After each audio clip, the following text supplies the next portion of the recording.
All right. Peace, y'all. I'm here in the garden where I'm pretty much am, I think, every day. I convince myself to stay away on Saturdays, and some Saturdays I do, but some Saturdays I'll pop up here. This is a really beautiful space for me, and I think of my dad a lot, you know, but especially when I'm here, he would have just loved just to see the evolution of this, y'all. But I'm stay, and I know a lot of who I am is because of Alan Clinton Haymon. A lot of who I am. And I stayed up under my father as much as I could. We did activities. He taught me how to play racquetball, took us to swim practice, karate, judo, you name it, you know what I'm saying? So taught me how to shoot pool, ping pong, we jump rope, boxing, I mean, everything just dope. But y'all remember, it's so much to remember, so I'm just gonna share a little story. When I came back home, okay, so first of all, I went to FAMU my first year from 92 to 93. And my dad wrote me a letter. He said, Jamila, please have your things packed on or before whatever date it was, as I am coming to pick you up. I will no longer be sponsoring your $10,000 a year party, $10,000 annual party. That's about what tuition was. I was at FAMU. I didn't have any scholarships, so they paid out of pocket. Grades, I mean, you know, who cares? It doesn't matter. But yeah, so that's what he said. So came home, and I ended up going to Chicago State, finished school, graduated. You know, I've been a teacher pretty much the first, well, anyway, I taught for a long time. Anyway, so I was 22, I think, 22 when I started teaching. I came back home, you know, stayed with my parents, and I wanted to move out. And so my dad said, well, Jamila, you can't leave my house until you have your own. Said, till I have my own. I didn't want a house. I'm 23 years old. I knew that was a lot. I said, you know what? No big deal. So my mom went and got her real estate license. And then I started looking for property, y'all. So, but my dad was like, no, you cannot leave my house until you have your own. I'm so grateful for that. So what ended up happening, my mom got her real estate license, looked around, you know, showed me a couple little 2 flats, 3 flats, things like that. And I ended up finding my first property was 3002 East 81st Street. So right there on the corner of 81st and Commercial, just literally the building next east of the railroad tracks. So when I bought it from this police officer. The first and second floor were already rented. The basement apartment was not. I said, okay, cool. Leave the tenants alone. I'll just move in the basement.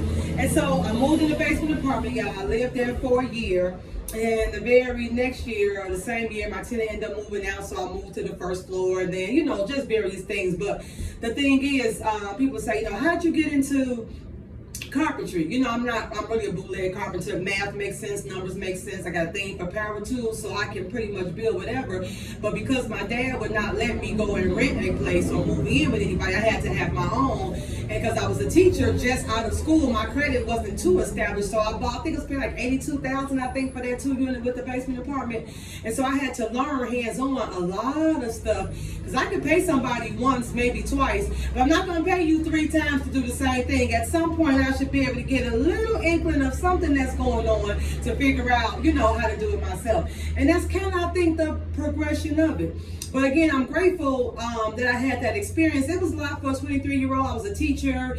I was a landlord. And, you know, something about, I don't know if because I was woman, because I was young or whatever, but the tenants that were previous there, or they had a relationship they already had with their previous landlord, they just like fell apart. Like stopped paying rent, or paid half, or had an excuse, or had a story. So now I'm going through eviction process. Y'all, I'm telling you, I learned a whole lot in, I think, like that year. So yeah, I think it was in 98. So it was in 98. Yep, absolutely. And so I was a landlord. I was a teacher. I had gone to court. I had gone through the process of evicting the tenant, of getting the tenant, going through the whole thing, of renting the place out, of making repairs. And I remember like the cabinetry, something simple like, you know, the handle comes off of the cabinet. No big deal. Get a screwdriver, you screw it on. But what happens when the cabinet comes off? No big deal. Put it back up. But what happens when the 2x4 behind the cabinet comes down? Okay, no big deal. Get a power tool. Now put the 2x4 up. Now what happened when the wall behind it? So it's like it was just a progression gradually from having to do what I had to do because I owned the building, and also wanting to incorporate, my love for these power tools with my understanding of math. And then it just seems like eventually I just start building stuff, y'all. I just start doing stuff. Not to perfection. And I heard this quote that says, perfection prevents progress. Like there are things that we want to do, but we don't do it because we keep on waiting till it's perfect, or waiting till this time, or waiting to get to a certain moment, and that certain moment never comes. And it's like, I could have moved forward doing something, but I was waiting for it to get perfect, and then now it never came into fruition.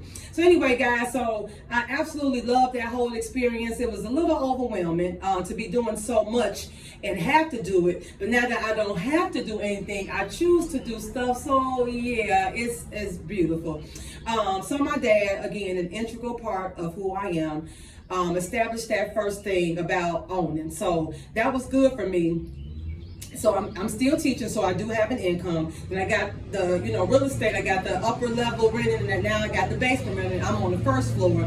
So I got the first floor is paying my, well, when I was in the basement, the first floor, their rent was like $5 something, so that paid my car note. Second floor was like $7, and that paid the mortgage. So I traveled and kicked in and bought cars and bought Jeeps and ate and spent money and jewelry. I mean, just whatever it was, because I had the financial freedom. And then my dad was like, Jamila, do this. You put 10% away of everything you make. I don't care if it's rent. I don't care if it comes from your job. I don't care, whatever it is. Put 10% of your salary away. And I didn't understand. Well, here's the thing with my dad. He had the best ideas, all that witticisms. He could come up with something to just carry you through your day, through your life, actually. And it's some things that he has told to me that I tell to my children. And when they tell it back to me, I'm reminded that my dad is still here.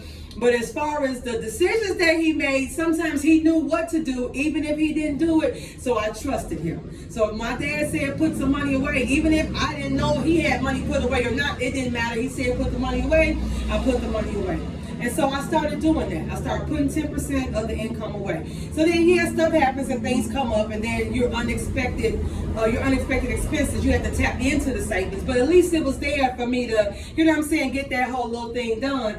And then once my brother, I was like, Jelani, hey, I'm doing this thing. Rabia, hey, I'm doing this thing. So all my siblings ended up in some form of real estate at a very, very, very early age. So I'm grateful to my mom for getting that license and doing what she had to do. I'm grateful for my dad for putting those requirements on me before I was able to leave. And just the combination of my parenting, y'all, just, I still have a lot of that with me. And so now, anytime I get ready to build something or get ready to fix something or make a repair or come up with this idea, I'm just like, wow, what if my father would have just let me leave and just go and just, rent or live with someone else? I would have missed a whole lot of those lessons. And I don't know if we are destined to be who we are anyway, or if who we are we develop into, or if our purpose changes as our knowledge changes, or our information changes, or our life changes. You know what I'm saying? Who knows? But again, I'm so grateful for that start, because now, even if I'm not just building something for fun, if something comes up, I know pretty much, how to fix it. And so just gratitude, just grateful.